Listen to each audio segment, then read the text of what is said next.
I don't know, he's just so good at it. So yeah, he loves the martial. I don't know from where it comes, but yeah, he's insane with it. I'm here with Hip of the newly signed Ninjas and Pyjamas. Thank you for coming. Thank you for the invitation. Um, I wanted to ask maybe first and foremost how this roster came together, because it's an interesting group of two teams, I would say, or individual players. You had been playing with your stack Hip Hip Hip before, had some decent success there, and now you've teamed up with the NiP roster. So how did that go? So we are struggling with the PPIP to find an organization to be on full time, and it was really hard for us because we had only like 1 or 2 hours per day to practice. So it was really difficult to progress in this condition. And yeah, and IP was interested in Firos and me at first. So NIP came to us, and yeah, I can explain the project and how it will be. And it was really cool because Rem and Lucker and Feroz already knew each other from CS:GO because they played together for a short time, but I don't remember exactly how much. And Rhyme is a really god on the game. He's really good. We saw that with Old NIP when we were screaming against us with Team EPP before. Rhyme was kind of the only guy that was surprising us and destroying us in Scream.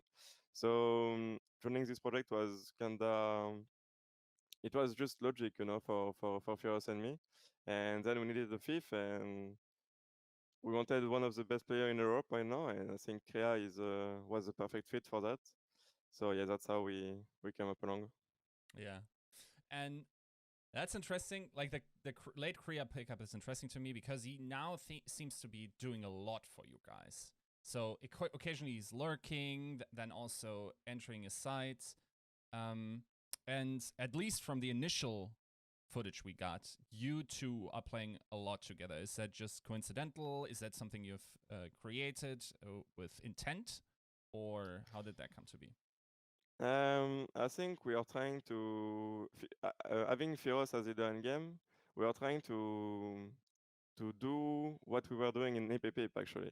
CREA and myself were playing together already a lot with the smoke, my flashes, stuff like that. So yeah, it's like I think we are taking back what we had in EPP and trying to keep it in NIP.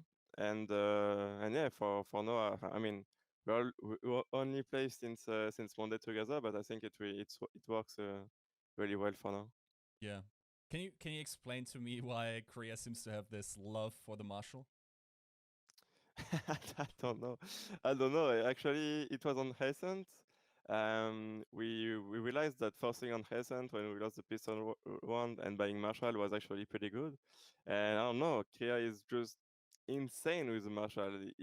He's killing so many people, which is interesting because he's not playing operator in a normal game, But Marshall just scoping and giving a shot. I don't know. He's just so good at it. So yeah, he loves the Marshall. I don't know from where it comes, but yeah, he's insane with it.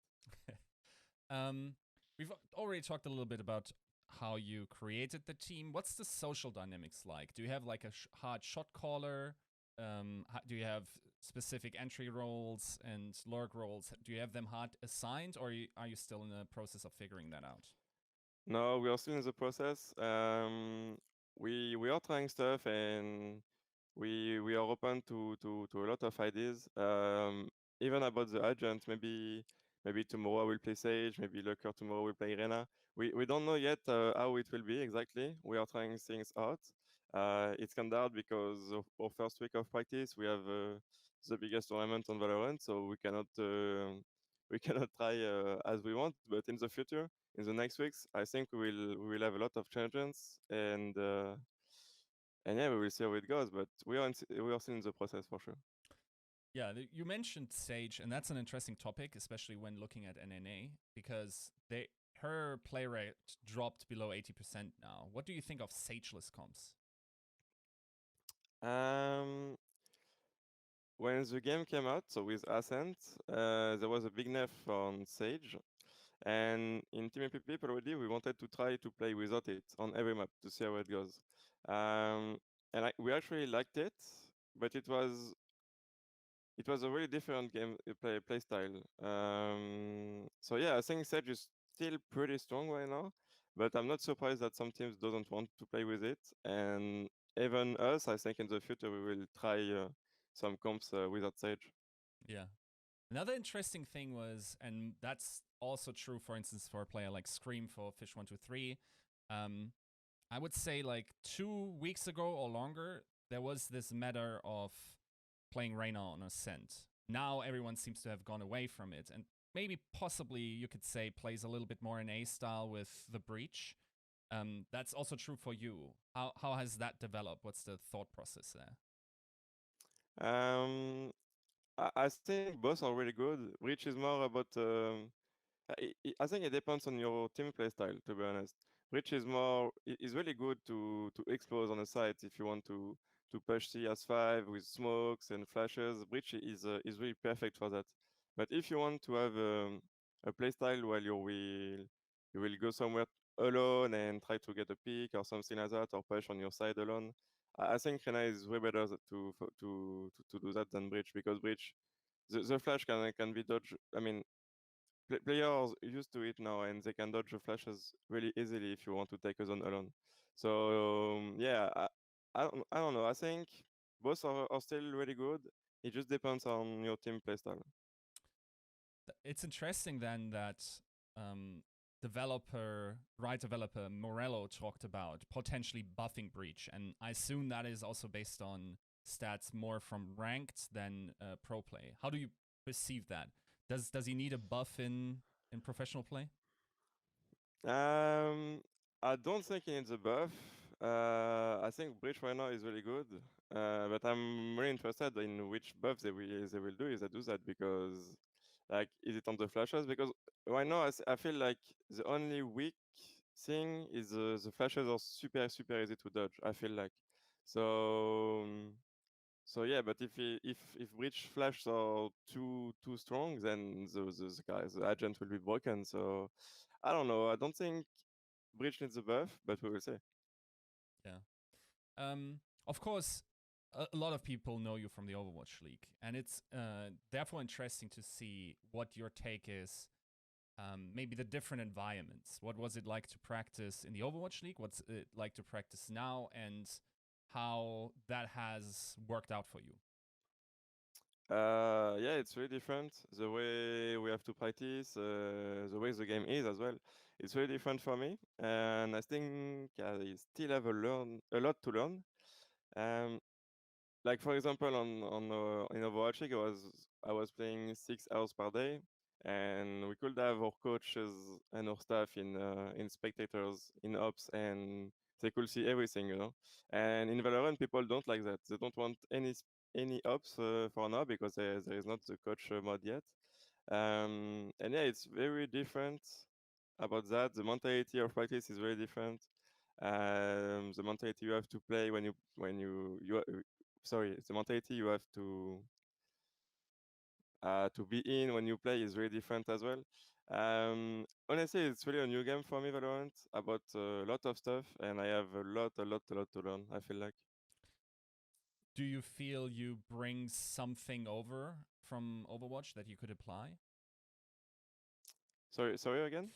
Did you feel like there was some knowledge or some potentially an attitude towards practice that you could apply from Overwatch in Valorant? Um, Honestly, it's hard to find some. Obviously, about ultimates and the spells and how you have to use them.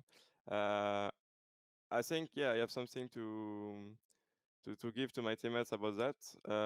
Like for example, there was like I don't know, for example, Feroz with Sova. His ultimate, he should maybe use it more, you know, and not being in a tunnel vision. Like I have to drone a guy and then ultimate him. You can sometimes try your ultimate without the drone or stuff like that. But yeah, overall, Overwatch and Valorant are so different that it's really hard to find something in common between the two games. And yeah. the interesting thing is, from doing some initial research, especially on CS:GO game structure, also because they had to travel a lot already, it felt like the practice hours were more limited than, for instance, in Overwatch. Do you think, like, just having that tenacity and that grind for players? I mean, you're just also one of those Overwatch League players that came over, but I'm thinking of Sinatra and Corey. Do you think these guys, just but based on how used to obscene hours of practice they are, will eventually just burst onto the scene as some of the best players, including yourself? Yeah, it could be. Honestly, I think Sinatra or Corey are really good at the game, but because they played CS:GO before, like there is no way an Overwatch player comes on Valorant and be really good if he never played CS before. So I guess it all depends of the experience we had on CS. And yeah, I think with time, like why now? Because we spent our last 4 years or more on Overwatch, I think we have a lot to learn about some basics from CS, etc. Like I'm learning every day, like for real, I'm learning every day about the mentality I have to be in, what I have to do, some basics, some fundamentals that I don't have yet on the game, and that CS:GO players has for years. So I'm actually very confident that players like Sinatra, who were insane, he was the best player in Overwatch League last year. I'm pretty sure Sinatra will be really good in the future, because I'm pretty sure so he is the same as me. He has a lot to learn, and he has a great potential on the game. Is there a player you specifically look at on the regular to improve? Maybe potentially someone from North America? The one I watched the most, I think, was Scream, because it's really nice to watch him play, of course. And yeah, it's like at the beginning when I came on Valorant, I was scared to take my 1v1 and stuff like that, because coming from Overwatch, you don't have this 1v1 to take, or it's really rare. And here in Valorant, if you die for the whole run. You don't come back in 10 seconds after. So yeah, at the beginning I was really struggling with that. And Scream is the opposite. Like if you want to take 1v1, or even if he has to take a 1v2, he will take it, and he will love to do it. And at the beginning I was scared. So I watched Scream a lot to understand when to try to understand when he was taking his 1v1 and why, and all this stuff.